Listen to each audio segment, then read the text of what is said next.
Nah, not the whole thing. Just the clip. What's the worst thing somebody's done with you on the road? Like I drive a lot. Like my middle name is Ned, never ending driver. I can drive for like 14 hours straight. So I always end up driving. And it's great because I hate when I'm sitting there trying to talk to somebody and they fall asleep for like 80% of the trip.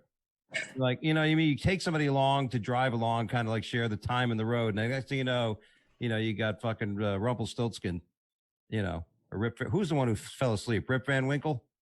Yeah. I forgot my stories.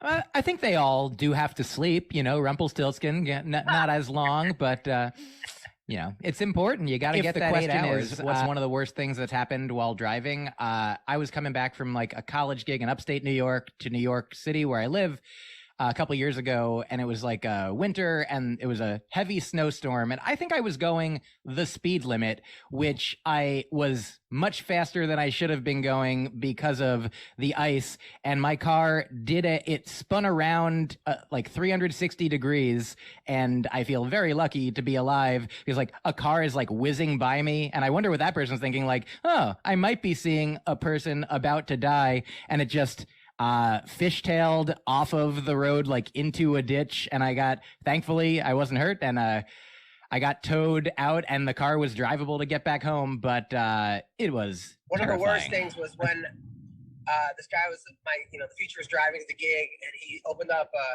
or no, maybe I was driving, and he's like, hey man, you want a Jolly Rancher? I said sure. And then 10 minutes later or half hour later, I'm about to go on stage, and I was already on Dayquil because I was sick. And I'm like, hey, man, I think drug me.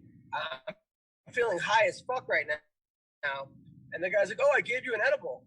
And I was like, why would you not tell me this was an edible? I'm like, you're the guy who drugged me. And I'm the guy telling you that, like, I think someone drugged me. And then they were, like, announcing my name. And I had to do an hour completely high off my ass. And, man, that was, like, one of the worst. I mean, it was like an okay set because I told the crowd, like, hey, someone gave me an edible, but they thought that was like part of the act. Like that was my shtick, And then every time a joke didn't land, I assumed the joke was never funny and that everyone was lying to me the entire time. I got into this like hole of, it was bad. That was probably one of the worst. That is a bad experience. Holy shit. I drove to a gig and another comedian did a podcast for an hour.